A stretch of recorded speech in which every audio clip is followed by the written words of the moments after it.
그 OTT의 등장, 넷플릭스를 포함하여 이제 이런 것들이 등장하고 웹툰에서 엄청난 인기를 끌었던 작품들이 드라마가 됐고 드라마로 만들어져서 전 세계에 영향을 미치고 그래서 다시 이제 2020년 이후부터는 또 새로운 시대, 새로운 국면으로 전환된 것 같아요. 이런 일들이 웹툰 작가님 입장에서는 이제 어떤 방식의 변화로 느껴지세요?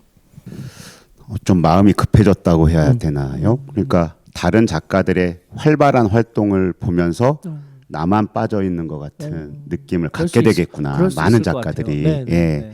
빨리 좀 물결에 나도 참여하고 싶은데 동참을 안 하고 있으면 그런 후배 작가들이 굉장히 많이 있을 것 같아요. 제외된 것 같은. 또 한편으로 생각하면 어떤 작품이 잘 됐을 때 이렇게도 되고 저렇게도 되고 굉장히 확장되네.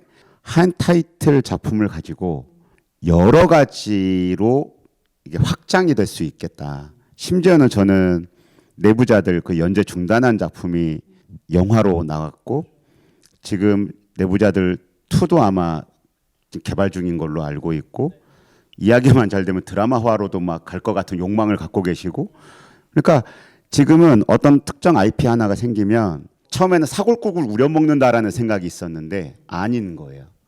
뭔가 원소스 멀티 그렇죠. 유즈의 극장에 오는 구현이 맞습니다. 극장에 찾아오는 기꺼이 티켓값을 지불하면서 찾아오는 그들의 기대치를 만족시키는 장르가 있고 그다음에 OTT로 만족하고자 하는 이게 있거든요. 그러니까 만화는 사실 거기에 들어가는 자본력이랄 게 다른 매체에 비하자면 정말 보잘것없잖아요. 그냥 작가 개인의 고려 말고는. 망해도 자기 혼자 망하지 플랫폼이 망하지는 않거든요. 그러니까 자기 책임대로 다 그릴 수가 있는 거죠. 그렇게 그린 것들이 이게 영상이 만들어진다고? 특히나 해외에서 반기는 작품들의 특징을 보니 우리나라라는 현실에 쫙 발을 붙이고 있는 것보다는 약간 공중부양해서 그냥 여기에 나오는 환타지적인 성격은 무국적인 범인간이라면 누구나 공감할 수 있는 공포, 다급함, 간절함 이런 것들로 채워지면 되는 것 아닌가? 이러면서 이제 몇몇 그 서랍 속에 넣어놨던 차기작들의 아이디어들이 지워지는 게 꽤 많았을 거예요. 작가들 사이에서. 좀 현실에 지나치게 우리나라 상황에 발을 붙이고 있는 아이디어들은 되게 좀 제외되지 않을까? 작가들 사이에서. OTT 플랫폼에서 선택받아 드라마로 인기를 끌고 있는 작품들을 좀 보면 네. 이게 웹툰 작가들도 이제 느낄 거 아니에요. 저런 작품들이 선택되는구나. 네네. 나도 저런 이야기를 해야 되는구나. 라고 영향을 받을 것 같단 말이죠. 네. 선택받은 웹툰은 좀 특징들이 있나요? 예. 만화 역사를 공부를 하고 또 지금 현황을 같이 보고 하면 되게 재밌는 걸 발견하는데 장르 소비가 최근에 이제 굉장히 폭발적으로 늘어났다고 생각을 해요. 근데 가만 생각해 보면 18세기, 19세기 그때 이제 빅토리아 시대 영국에서 장르물들이 처음 이제 싸구려 페니 드레드풀 같은 싸구려 매체에 다양한 장르물들이 실리고 그 장르물들이 노동자 계급을 통해서 인기를 얻고 했던 장르 초창기에 미국에서 19세기 후반 20세기에 장르 초창기에 보면은 매체는 다르지만 사실 장르 소비라는 거는 다 서로 연결이 되어 있었는데 어느 순간에 개별 장르들이 발전하면서 헐리우드, 영화, 만화, 소설, 드라마 이렇게 좀 장르들이 서로 분리되기 시작해서 그 만화에서만 나오는 장르들로 이제 발전을 하고 그래 왔었는데 이런 변화가 사실 근데 인간은 원래 이 장르 소비는 되게 종합적으로 했던 것 같아요. 모두 다 그 장르를 즐겁게 소비했었던 건데 이게 내가 특정 매체를 중심으로 해서 소비를 하다가 스마트폰 이후에 이게 다 통합되고 뒤섞여 버린 것 같아요. 그래서 장르 소비가 굉장히 폭발적으로 늘어나게 되고 그리고 이게 통합되고 뒤섞이면서 예전에는 만화에 있었던 만화 특유의 장르들이 영화나 드라마로 건너가기가 되게 어려웠었는데 이제 이게 그 벽이 급속도로 약해지고 아까 얘기했던 장르의 통합 소비라는 관점에서 보면 처음에 이제 그 작가님한테 질문하셨을 때에 아까 보면은 웹툰에서는 속도가 중요하지 않나요? 라고 질문을 하셨었잖아요. 그게 뭐냐면 웹툰에서도 속도가 중요해지고 그다음에 OTT 드라마에서도 속도가 중요해지고 지금 심지어 요새 공중파 드라마에서도 속도가 되게 중요해졌어요. 지금 최근 나오고 있는 재벌집 막내 아들 같은 걸 보면 그게 이제 웹소설이었다가 지금 웹툰하고 드라마로 동시에 나오는데 드라마를 보시면은 옛날 드라마 같으면 한 50화, 100화에서 나올 얘기가 1화 만에 다 끝나버려요. 엄청난 속도로 달리거든요. 사실 너무 힘들어요. 그런 환경이 된 게 네. 너무 힘들어요. 그러니까 예전에는 공중파의 주말 드라마를 본다. 그러면 8시에 딱 틀고 봐서 캐릭터를 끊임없이 빌드업 해가면서 이야기를 100화, 200화 이렇게 끌고 갈 수 있었는데 지금은 매체가 수없이 많아졌잖아요. 캐릭터 빌드업하고 있으면은 독자가 다 아이식으로 나가버려요. 그러니까 이게 동일한 원리로 웹툰도 웹소설도 OTT도 드라마도 심지어 영화도 움직이고 있고 그러다 보니까 이게 되게 빠른 속도로 스토리텔링 방법이 융합되고 있는 거라는 생각이 들어요. 그래서 그런 측면에서 이제 지금 새로 들어온 친구들이 새로운 스토리텔링을 할 때는 아무래도 전통적으로 캐릭터를 빌드업 해가면서 흔히 사가형이라고 우리가 불리우는 거대한 세계관을 만들고. 거대한 연대기를 만드는 방식이 아니라 제가 이렇게 얘기해줘요. 너희 독자들은 이미 다 알고 있어 세계관을. 너희 독자들은 장르의 법칙을 다 알고 있어. 그러니까 앞에 하고 싶었던 얘기들 30화는 지우고 여기서부터 바로 시작해. 해. 바로 시작해. 제가 알아야 될 게 그거군요. 바로 싸워. 제가 바로 그리고 싸워야 싶은 돼. 3화 정도는 없애야 되는. 네. 그거는 네가 만들고 싶은 거는 네가 충분히 생각해 놓지만 스토리텔링은 그렇게 하면 안 돼라고 얘기해서 그 스위트홈을 그린 칸비 작가가 뭐라고 얘기했냐면 깜깜한 지하실에서 유일하게 플래시만 플래시로 비치고. 딱 그 앞에 비치는 것만 보면서 자기는 스토리텔링을 그렇게 한대요. 그리고 그렇게 하다가 1화를 심지어 여기도 되게 감동적이에요. 오늘 하나를 꼭 쓰는데 하나를 쓰잖아요. 그럼 뒤에 막 생각나잖아요. 그럼 쓰겠어요, 안 쓰시겠어요, 작가님은? 뒤가 막 생각나. 저는 마감이 없으면 안 씁니다. 네. 근데 칸비는 이렇게 얘기하더라고요. 칸비 작가는 자기가 목표한 1화 분량에 도달하면 무조건 끊고 안 쓴대요. 그 뒤는 왜요? 아무리 생각이 나도. 왜요? 지금 자기가 비추고 있는 앞만 생각해야 돼서 그래서 딱 프레시를 끄고 딱 그걸 멈춘대요. 써놓으면 이걸 그릴 때 그것도 계속 계속 생각을 하기 때문에. 그러니까 이런 식의 변화된 대단한 스토리텔링 집중력을. 시대에 살고 있는 거라고 생각을 해요. 그리고 거기에 요즘 웹툰하는 젊은 작가들은 나는 게임 소비자고 영상 소비자고 창작자이면서 동시에 소비자라는 생각을 분명히 하거든요. 분명하죠. 그리고 이들도 어딘가의 커뮤니티에 가서 작가 이름이 아닌 다른 아이디로 제3의 아바타 놀이를 하면서 자기의 소비자로서의 활동을 하겠죠. 이어나가고 있거든요. 그러니까 어떻게 보자면 이 사람들은 자기가 소비자로서 보고 싶은 작품을 하게 되는 거죠. 그러니까 작가가 독자와 가장 간극이 덜한 시대인 것 같기도 해요, 요즘이. 그래서 자기가 욕망하고 있는 게 독자가 욕망하는 것과 크게 거리감이 없는 시대. 그래서 내가 좋아하는 걸 하게 되면 독자도 좋아하는 시대. 이것도 있지 않나. 네. 제일 재미있는 포인트가 자 이건 우리 다 알고 있잖아. 그럼 굳이 설명하지 않겠어라고 하는 게 이제 요새 아주 가장 극명하게 드러나고 있는 게 예전의 작품에서 예를 들어 이렇게 상태창이 떠요. 상태창이 뜨고 당신의 뭐 아이디어와 뭐 체력과 그다음에 이번에 새로 할 미션은 이겁니다라고 상태창이 뜨면 그 상태창을 띄우기 위해서 어마어마하게 많은 설명이 필요했어요. 근데 지금 1화에서 그냥 상태창이 떠요. 그리고 아무도 의심하지 않고 미션이네 그리고 그 미션을 해요. 그러니까 그거는 이미 이 웹툰이라는 세계 안에서 어떤 스토리텔링을 풀어나가는 방식으로 아주 효과적인 방식으로 상태창을 띄워버리는 거죠. 흔히 회기, 맞아요. 빙의, 환생이라고 얘기한 아까도 얘기했던 재벌집 막내 아들 같은 그러니까 옛날 작품 같았으면 내가 왜 회귀하는지 내가 왜 환생하는지 심지어 이건 타임루프인지 어마어마하게 계속 고민하고 설명하잖아요. 과학적 근거도 대고. 만들어야 되고 근데 지금은 딱 보고 내가 돌아왔네? 내가 그러면 속 시원하게 성공할 나의 욕망은 무엇인가에 집중하고 이야기를 풀어나가는 거거든요. 그건 이미 합의가 되어 있는 거예요. 이제 오징어 게임 이후부터는 세계 1등을 해보자.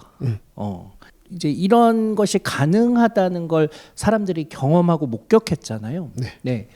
그러면서 어떤 변화들이 창작자들에게 있었는지 좀 궁금합니다. 예를 들면 옛날에는 내 작품이 빨리 영화로 갔으면 좋겠다라고 생각했는데 요즘은 영화로는 세계 1등 할 수 없고 넷플릭스로 드라마로 갔으면 좋겠어요 라고 생각할 수도 있고.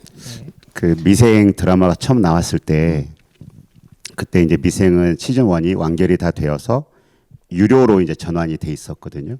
그때 미생 드라마가 나오던 그 시점에 일주일에 1억씩 유료 결제가 나왔었거든요. 그게 그때 당시에 제일 큰 금액이었는데 일주일에 1억씩이었으니까 저는 그때 한번 차원이 열렸던 것 같아요. 어떤 작가로서 항상 비인기 작가, 돈 못 버는 작가로 살아오다가 내 작품이 독자들이 비용을 지불해도 된다라고 생각하는 지점이 왔네라는 생각이 들었고 그러니까 일주일에 1억 원을 결제하면 작가님은 얼마를 받아요?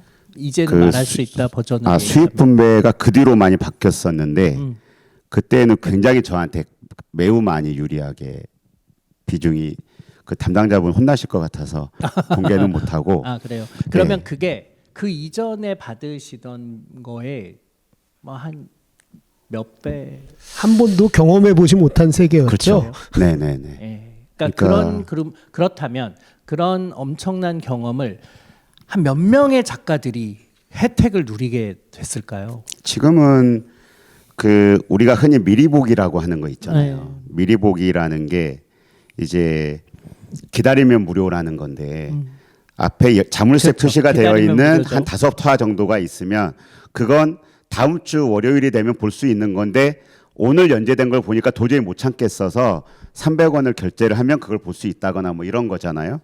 근데 이게 굉장히 많은 수의 작가들이 이미 받는 고려를 훨씬 추월을 했고 그다음에 모 플랫폼 같은 경우에는 광고도 이제 그 웹툰 하단에 이제 광고 수익이나 이런 것들도 집행이 되면서 고려라는 게 약간 무의미해진 것 같은. 네.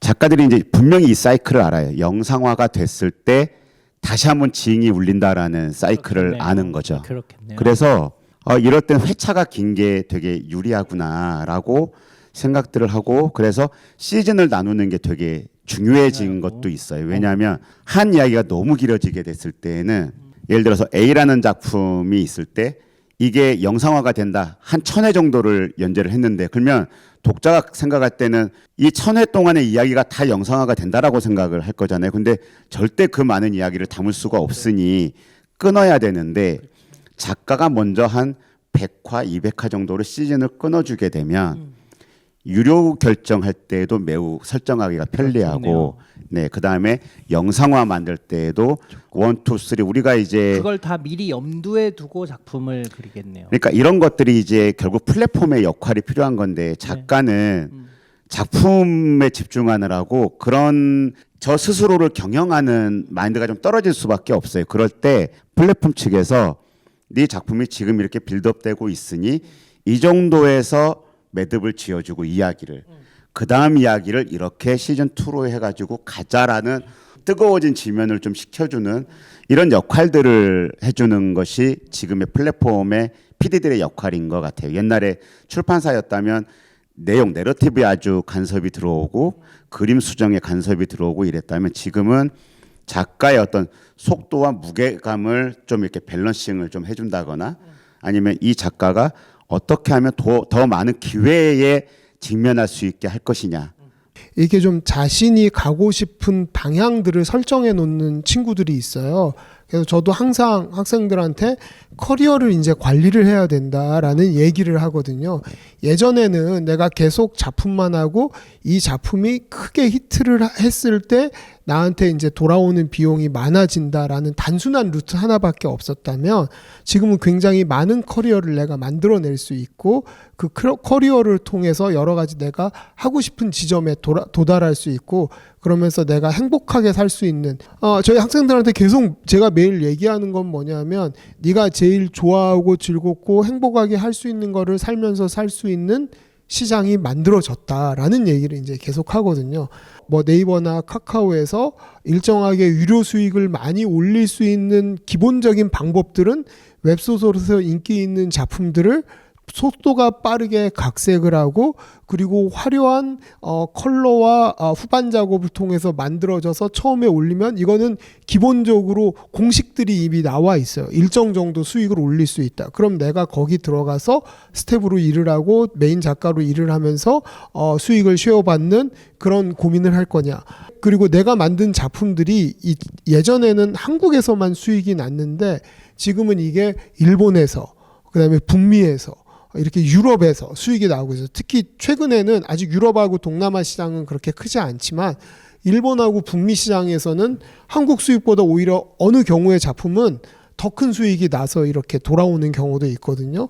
그러니까 그런 경우도 있고 그 다음에 OTT나 드라마로 각색되기 좋은 작품들도 있어요. 로맨스나 그 다음에 이런 만화들은 드라마 쪽에서 컨택이 되게 많이 들어와요. 그래서 플랫폼에 연재되고 있는데 상위권이 아니라 사실 중하위권이면 잘 안 보이는 작품임에도 불구하고 로맨스고 캐릭터성이 되게 명확한 작품들이면 연재 초반에 바로 계약이 진행되기도 하고 뭐 이렇게 되게 이렇게 걸어갈 수 있는 루트들이 많아지고 있어요. 그게 아마도 아까 우리 윤 작가님이 얘기했던 것처럼 IP적인 사고이지 않나라는 생각을 해요.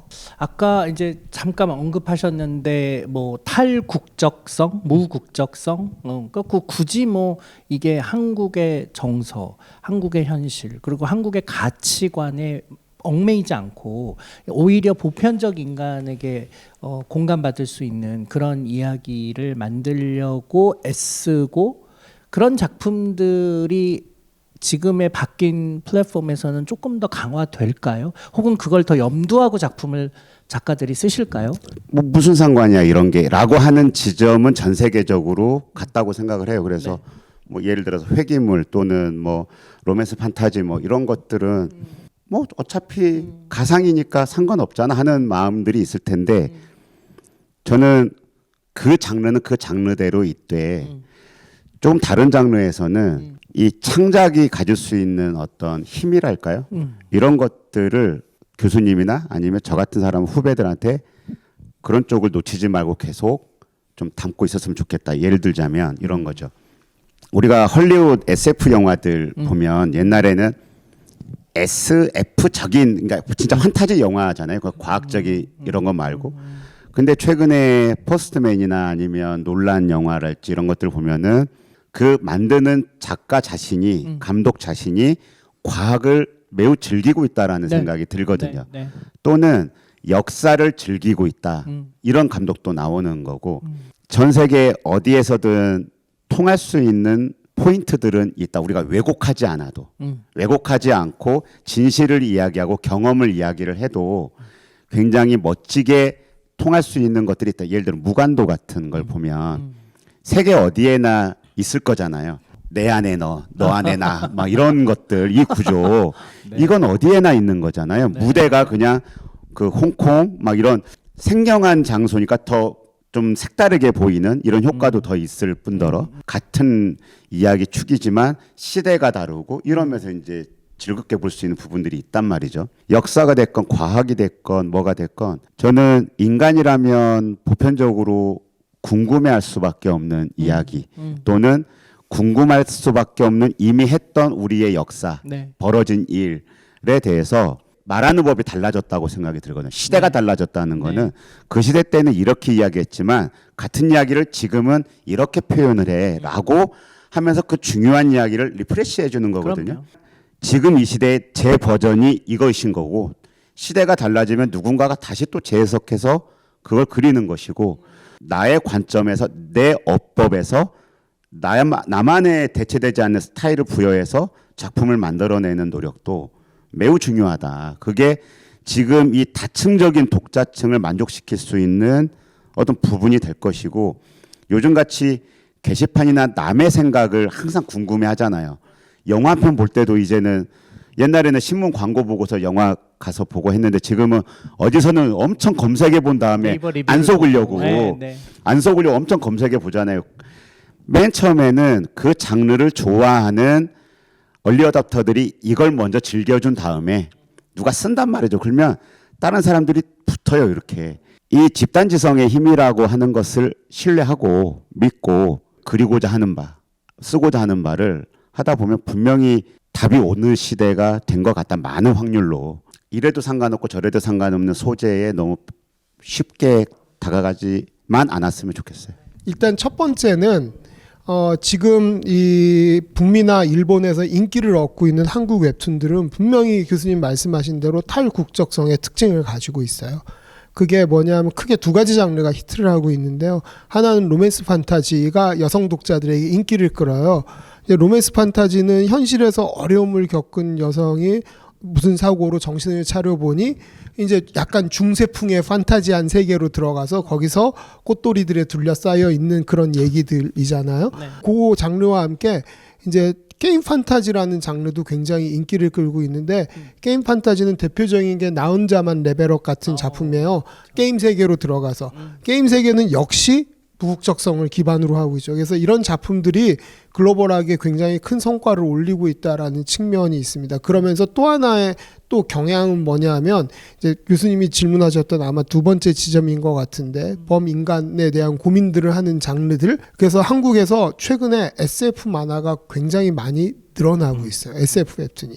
제가 그 SF 어워드 심사를 한 1회서부터 꾸준히 하다가 최근 2, 3회는 이제 빠지고 다른 분들이 심사위원분들이 하고 있는데 초기에는 그 SF를 전수로 뽑아봐서 뭐 웹툰이 그해 SF 웹툰 심사할 게 20작품, 뭐 30작품 이런 정도밖에 안 됐는데 최근에는 굉장히 많아졌어요. 예, 일단 그러니까 이런 SF라는 장르가 가지고 있는 다양한 인간에 대한 사고 실험들을 하고 있는 그런 고민들이 장르적으로 좀 늘어나고 있다라는 측면들이 있는 것 같고요. 또 마지막 하나의 측면은 약간 좀 결이 다르기는 한데 농담처럼 얘기하는 K에 대한 유행이 이 K 트렌드에 대한 유행이 어떻게 됐건 굉장히 대중문화에서 벌어지고 있기 때문에 K적인 것 네.